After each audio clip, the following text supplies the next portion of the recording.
भारत से सुदूर सिंगापुर में भारतीय समुदाय के साथ आज के समारोह में मेरे साथ इस मंच पर उपस्थित उत्तर प्रदेश सरकार में मंत्रिमंडल के मेरे वरिष्ठ सहयोगी, उत्तर प्रदेश के वित्त और संसदीय कार्य विभाग के मंत्री श्री सुरेश कुमार खन्ना जी, उत्तर प्रदेश के औद्योगिक विकास के मंत्री श्री नंद गोपाल गुप्ता नंदी जी,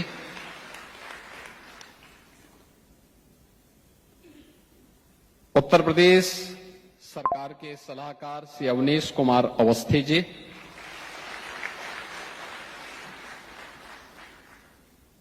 अवस्थापना एवं औद्योगिक विकास के आयुक्त और उत्तर प्रदेश के additional chief secretary finance Shri Deepak Kumar जी,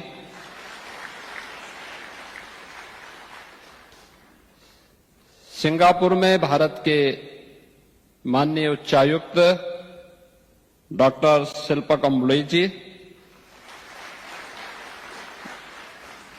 ग्लोबल इंडियन स्कूल के संस्थापक श्री अतुल जी, उनके सभी सहयोगीगण और आज के इस विजिट में मेरे साथ आए हुए सभी अन्य सहयोगी गणों की ओर से मैं सबसे पहले भारत के उच्चायुक्त और उनकी पूरी टीम के साथ ही आप सभी भारतीय समुदाय से जुड़े हुए बहनों और भाइयों का इस उत्साह के लिए हृदय से अभिनंदन करता हूं और भारतीय समुदाय इतनी दूर रह करके भी अपनी मातृभूमि के प्रति जो लगाव रखता है, हम सबको भी भारत के विकास के लिए अपनी मातृभूमि के प्रति कुछ कर गुजरने के लिए वह एक नया उत्साह पैदा करता है। मैं सचमुच आपके इस उत्साह के लिए आप सभी का हृदय से अभिनंदन करता हूं, आपका स्वागत करता हूं। बहनों और भाइयों, भारत के बारे में 5000 वर्ष पहले हमारे एक ऋषि ने कहा था कि दुर्लभम भारते जन्म मानुषम तत्र दुर्लभम, यानी भारत में जन्म लेना दुर्लभ है और उसमें भी मनुष्य के रूप में जन्म लेना। और आप सबको इस बात पर गौरव की अनुभूति होगी कि आपने या आपके किसी पूर्वज ने भारत की धरती पर जन्म लिया है और वही रूट आज सिंगापुर में आपको भारत की धरती के प्रति आकर्षित करती है। सचमुच ये हर भारतीय के लिए गौरव का विषय होना चाहिए। माता और मातृभूमि का कर्ज व्यक्ति के ऊपर हमेशा बना रहता है और ये हम सब भारतीयों का संस्कार भी है। जिस धरती पर रहेंगे उस धरती के प्रति पूरी कृतज्ञ भाव के साथ अपना दायित्व निर्वहन करते हुए अपने कार्यक्रमों को आगे बढ़ाएंगे। आप याद करिए ना कि भारत और भारत की परंपरा से जुड़ा हुआ जो हमारा सनातन धर्म है, यह अकेला दुनिया के अंदर एक उन भावों के साथ जीने वाला धर्म है जिसने आज से हजारों वर्ष पहले इस बात का उद्घोष किया था कि अयम निज परोवेति गणना लघु चेतसाम उदार चरितानाम तो वसुधैव कुटुंबकम, यानी धरती यानी ग्लोबल विलेज की परिकल्पना ये भले ही आज की होगी, लेकिन पूरी दुनिया एक परिवार है और परिवार के रूप में, जैसे एक परिवार में अलग अलग उम्र के सदस्य होते हैं, अलग अलग समुदाय से आने वाले सदस्य भी होते हैं, अलग अलग इनकम भी उनकी होती है, लेकिन भेदभाव किसी के साथ नहीं होता। सब मिलकर के उस परिवार का संचालन करते हैं और यह भाव भारतीय का रहा है, हर भारतवासी का रहा है। और भारत उसी दिशा से दुनिया के अंदर आज भी दुनिया के प्रति वही भाव रखता है, जिसके बारे में हमारे यशस्वी प्रधानमंत्री जी कहते हैं, सबका साथ सबका विकास। विकास कोई समुदाय तब करता है जब सामूहिकता का भाव होता है, उस धरती के प्रति हमारे मन में एक कृतज्ञता का भाव होता है। हर एक व्यक्ति का कुछ न कुछ योगदान तो होता है और उसी भाव को हम सब मिलकर के कर रहे हैं। आज हम सबको इस बात पर गौरव की अनुभूति होती है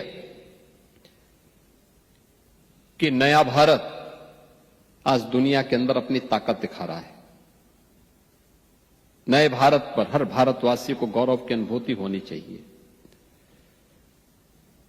और वो नया भारत जो बहुत शीघ्र दुनिया की तीसरी बड़ी अर्थव्यवस्था के रूप में अपने आप को स्थापित करेगा। प्रधानमंत्री मोदी जी के विजनरी लीडरशिप में भारत आज दुनिया की तीसरी बड़ी अर्थव्यवस्था के रूप में स्थापित हो रहा है, वर्ल्ड क्लास इंफ्रास्ट्रक्चर के साथ। आज भारत ने प्रत्येक क्षेत्र में एक नई ऊंचाइयां प्राप्त की है। कोई सोच सकता है आज से पहले 11 वर्ष पहले कोई भारत के बारे में सोचता था कि क्या भारत डिजिटल इंडिया की बात करेगा? क्या भारत स्टार्टअप इकोसिस्टम के बारे में कोई चर्चा को आगे बढ़ाएगा? क्या भारत स्टैंड अप कल्चर को आगे बढ़ा पाएगा? लेकिन आज ये भारत के अंदर न केवल है, बल्कि भारत ने उसको करके दिखाया भी है। अभी आपने भारत की राजधानी दिल्ली में आयोजित ग्लोबल एआई इंपैक्ट समिट के आयोजन को देखा होगा। 20 से अधिक देशों के राष्ट्राध्यक्ष इस समिट में भागीदार बने थे। 100 से अधिक देशों के प्रतिनिधि इस समिट में भागीदार बने थे और दुनिया के जो विकसित देश हैं उनके राष्ट्राध्यक्षों ने, तमाम उन राष्ट्राध्यक्षों ने प्रधानमंत्री मोदी जी के नेतृत्व में नए भारत के द्वारा न केवल 140 करोड़ के भारत के लिए, बल्कि वैश्विक व्यवस्था के हित के लिए जो कदम उठाए जा रहे हैं, उन सब की उन्होंने मुक्त कंठ से प्रशंसा की है। सबने भारत की प्रधानमंत्री मोदी जी के डिजिटल इंडिया विजन के प्रति सबने उसकी ताकत को महसूस किया है। कितना बड़ा प्रभाव पड़ता है। भारत की सबसे बड़ी आबादी का राज्य है उत्तर प्रदेश। उत्तर प्रदेश आज से 9 वर्ष पहले क्या था? अव्यवस्था की स्थिति थी, दंगे, असुरक्षा, अव्यवस्था, अराजकता, ये वहां की पहचान बन गई थी। और पिछले 9 वर्ष के अंदर प्रधानमंत्री मोदी जी के विजनरी लीडरशिप में आज आपने देखा होगा उत्तर प्रदेश जो भारत की आत्मा का प्रदेश है, आज वह उत्तर प्रदेश उस विजन को जमीनी धरातल पर उतार रहा है। विरासत और विकास का एक अद्भुत संगम वहां देखने को आपको मिलता होगा। अयोध्या में जब हम श्री राम जन्मभूमि पर भगवान श्री राम के भव्य राम मंदिर के निर्माण की बात करते हैं, तो केवल राम मंदिर नहीं, ये भारत की मर्यादा का एहसास भी हर भारतवासी को कराता है।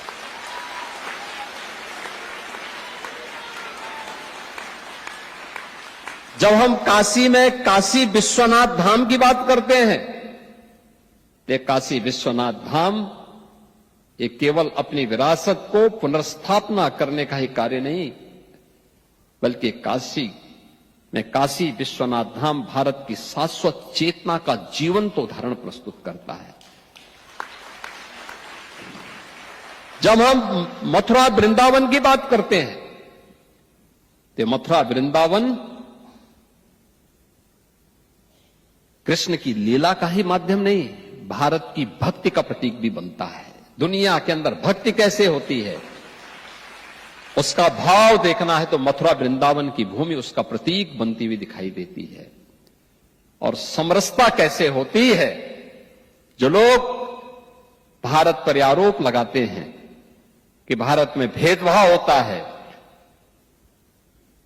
लोग आपस में बटे हुए हैं, उन्हें भारत में प्रयागराज की धरती में समरसता के दर्शन करने चाहिए। जब महाकुंभ में 66 करोड़ श्रद्धालु एक साथ एक संगम में आस्था की डुबकी लगाते हैं, न कोई छोटा है, न कोई बड़ा, न बुजुर्ग है, न जवान, सभी लोग मिलकर के हर हर गंगे का आह्वान करते हुए सर्दी की प्रवाह के बगैर जब टेम्परेचर माइनस में जाता है, तो वह गंगा यमुना के बर्फीले उस गंगा जल में आस्था की डुबकी लगा करके अपनी आस्था के माध्यम से एक भारत श्रेष्ठ भारत की परिकल्पना को साकार करता हुआ दिखाई देता है। और यही तो भारत है। आज हर एक दिशा में भारत आगे बढ़ रहा है।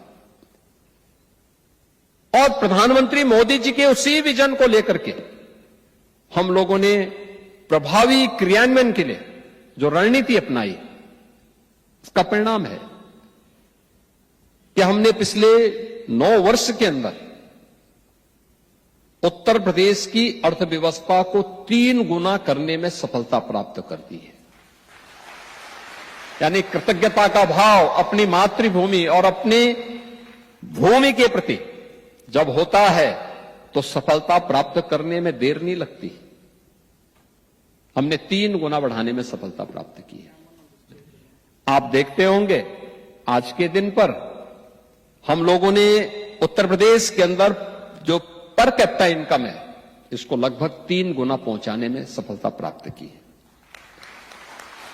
उत्तर प्रदेश के बारे में जो आज से 9 वर्ष पहले लोग बीमारू राज्य के रूप में कहते थे, बिहार, मध्य प्रदेश, राजस्थान और उत्तर प्रदेश को मिलाकर के, उत्तर भारत के इन 4 राज्यों को मिलाकर के, जो वर्तमान में 6 राज्य के रूप में है, जिसमें उत्तराखंड भी और झारखंड भी और छत्तीसगढ़ भी, ये 7 राज्य इसके साथ जुड़े हुए हैं। इनको एक बीमारू राज्य की श्रेणी में ला करके एक बड़ी आबादी को मानसिक रूप से बीमार बनाने की कुत्सित चेष्टा का हिस्सा बना दिया गया था। 80 के दशक में शब्द निकला था, याद करिए 80 के दशक में, और लगातार इस भाव से ग्रसित थे। याद करिए ना, कभी भारत के एक सुप्रसिद्ध वैज्ञानिक जगदीश चंद्र बसु ने इस बात को कहा था। उन्होंने कहा मनुष्य में तो कोई भेद होना ही नहीं चाहिए, और ये भेद अगर हम करते हैं तो ईश्वर के प्रति हम भेदभाव करते हैं। और उस समय उन्होंने कहा था, अरे मनुष्य की बात तो दूर, एक जड़ और चेतन के बीच में भी अगर भेदभाव होता है तो उसका प्रभाव क्या होता है। उन्होंने कहा, मैं इसका उदाहरण देता हूं। उन्होंने 2 पेड़ लगाए थे, 2 पौधे एक साथ लगाए।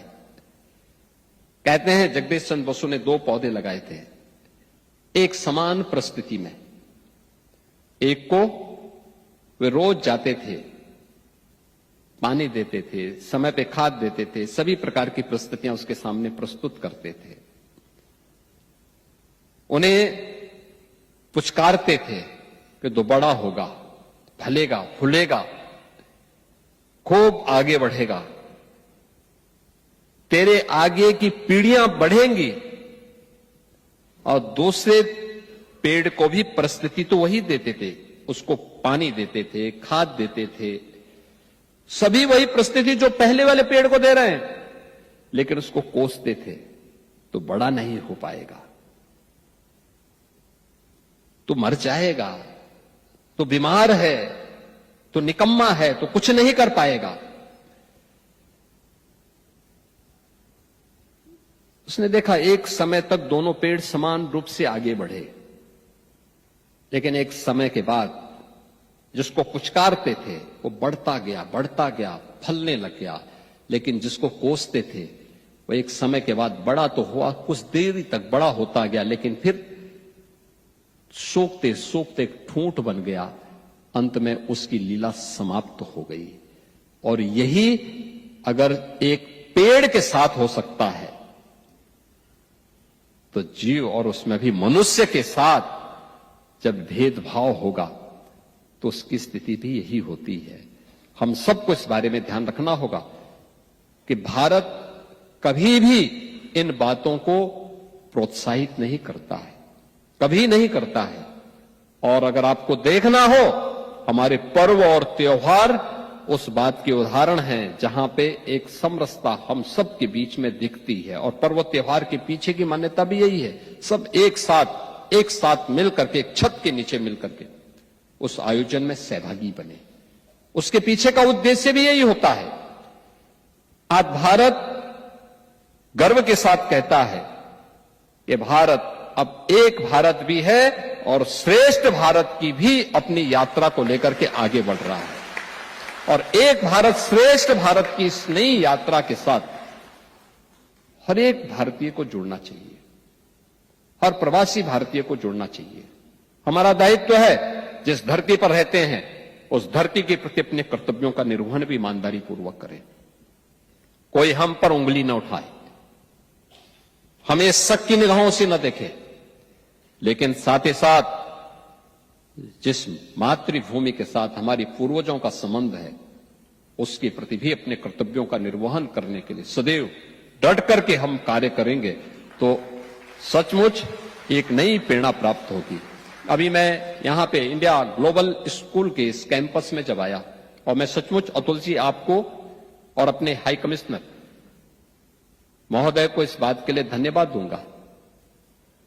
भारत की शास्त्रीय विधा को यहां पर इन बच्चों ने कितने सुंदर ढंग से, कितना सुंदर प्रस्तुति गणपति वंदना के माध्यम से यहां पे प्रस्तुत की। आज जब ये घोड़ लग रही है पाश्चात्य कल्चर को अपनाने की, अपने भाव को भूलने की, अपनी मातृभूमि से, अपनी मातृभाषा से, अपनी सांस्कृतिक मूल्यों से विरत होने की, अपने आध्यात्मिक मूल्यों से विरत होने की, उन स्थितियों में यहां पर इतनी दूर भारत से हजारों किलोमीटर दूर सिंगापुर में रह करके भारतीय समुदाय अपने मूल्यों के साथ, अपने आध्यात्मिक और सांस्कृतिक मूल्यों को जीवंत बनाए रखते हुए उन्हें मजबूती के साथ आगे बढ़ाने का काम कर रहा है। और इंडिया ग्लोबल स्कूल की जो चेन है मजबूती के साथ आगे बढ़ रही है।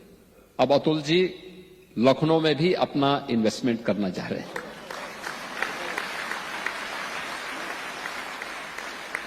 उन्होंने कहा स्कूल ही नहीं खोलेंगे, स्कूल के साथ स्किलिंग को भी लेकर के आएंगे।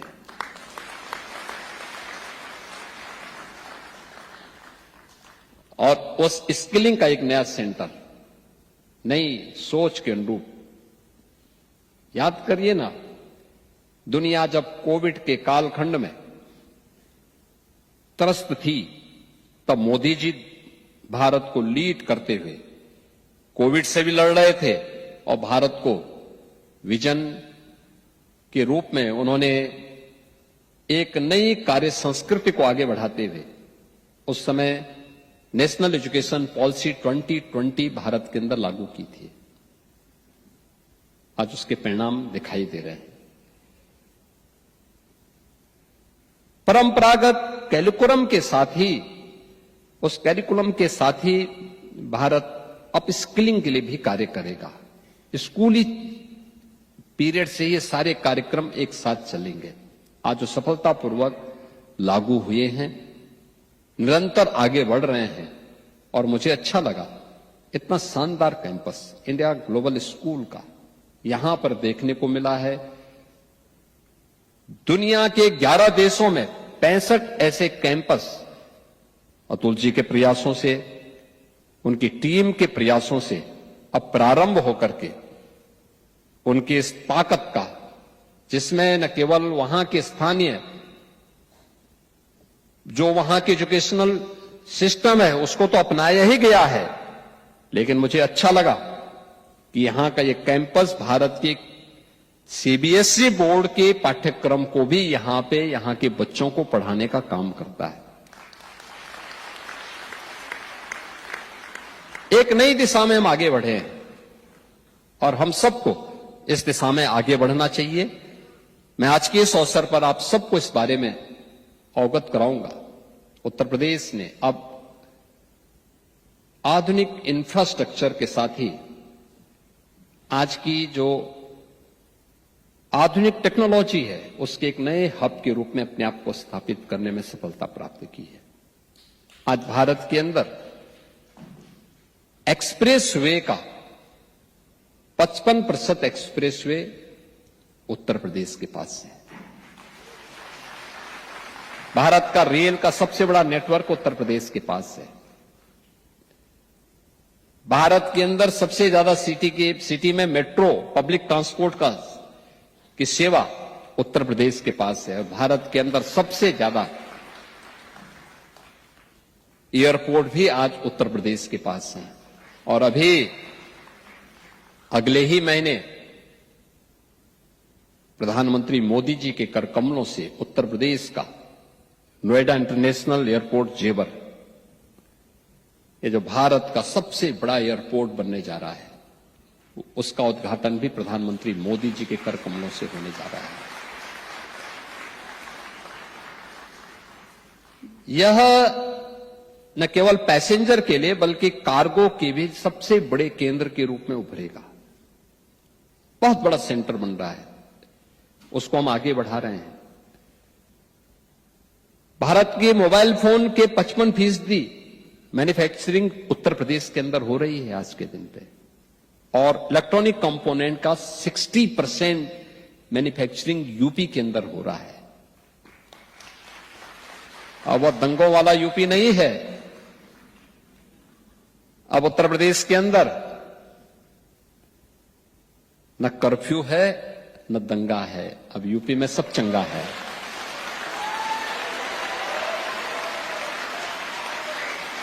हर व्यक्ति अब यूपी के अंदर शांतपूर्ण तरीके से विकास में सहभागी बन रहा है।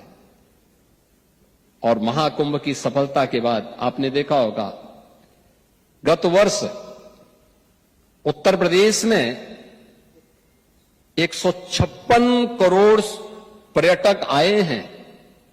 प्रयागराज में, काशी में, अयोध्या में, मथुरा वृंदावन में और अन्य प्रमुख धामों में 156 करोड़। आप देखो ना, दुनिया के अंदर 156 करोड़ की आबादी तो किसी की नहीं, किसी देश की नहीं, अकेले किसी देश की नहीं है। लेकिन भारत के अंदर इतने पर्यटक आ गए और इस संख्या लगातार बढ़ती जा रही है। अयोध्या अब आएंगे ना, तो अयोध्या आकर के जो लोग 5 वर्ष पहले भी आया होगा, आज अयोध्या को पहचान नहीं पाएगा। आज आएगा तो उसको लगेगा कि ये त्रेता युग की भगवान राम के समय की अयोध्या आ गई है।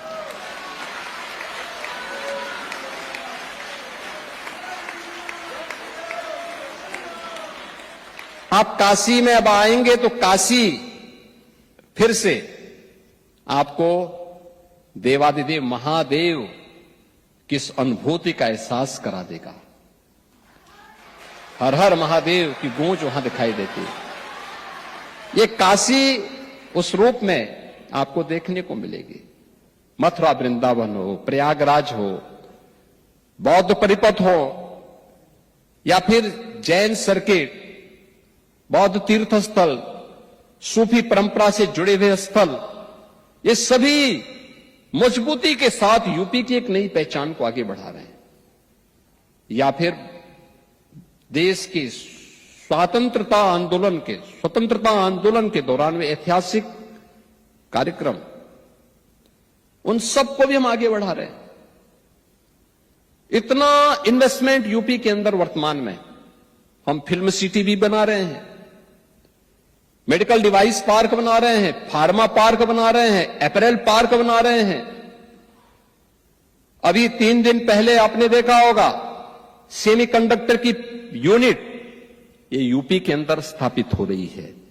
और यही नहीं,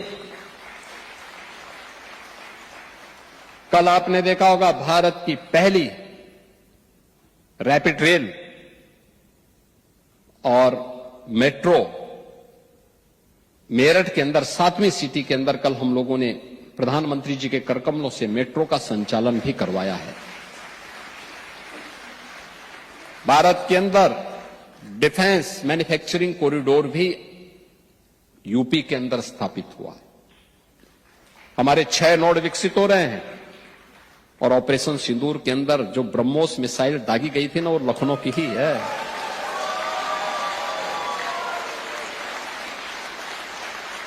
कैसे सटीक निशाना था उसका, अच्छे को कंपा दिया था। और वह भी लखनऊ के अंदर, अब वह मिसाइल लखनऊ में बन रही है। भारत डायनेमिक्स का सेंटर, यह भी उत्तर प्रदेश के अंदर, और भी ढेर सारा इन्वेस्टमेंट हर एक सेक्टर में वहां से देखने को मिल रहा है।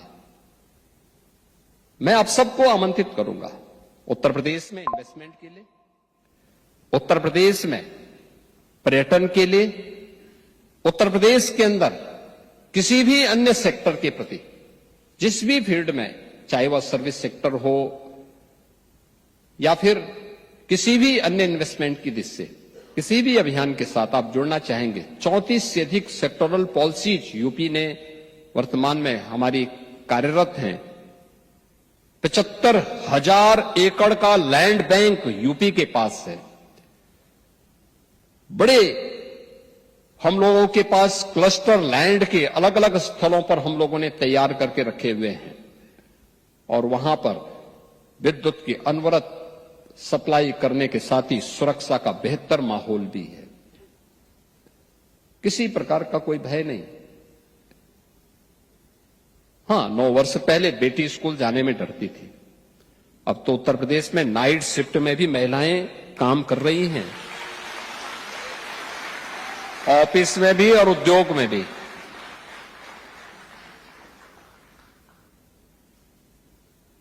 ये सभी कार्य लगातार प्रधानमंत्री मोदी जी के विजनरी लीडरशिप में यूपी ने अचीव किए हैं।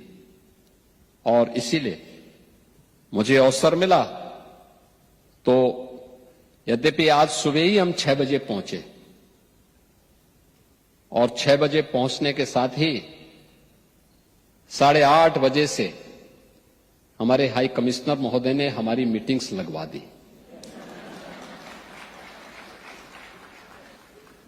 यानी अभी हमारे साथ के लोगों की आंखें खुली ही नहीं थी, तब तक मीटिंग शुरू हो गई और सुबह से लगातार दौड़ाए जा रहे हैं।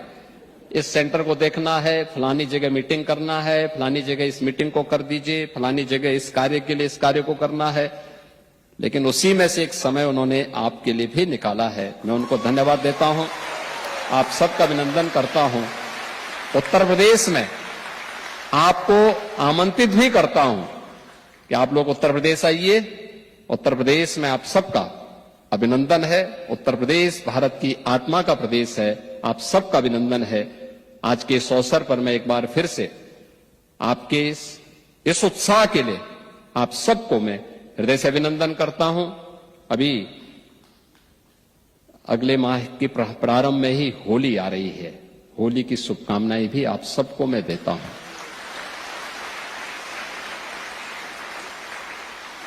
अपनी वाणी को यहीं पे विराम देता हूं।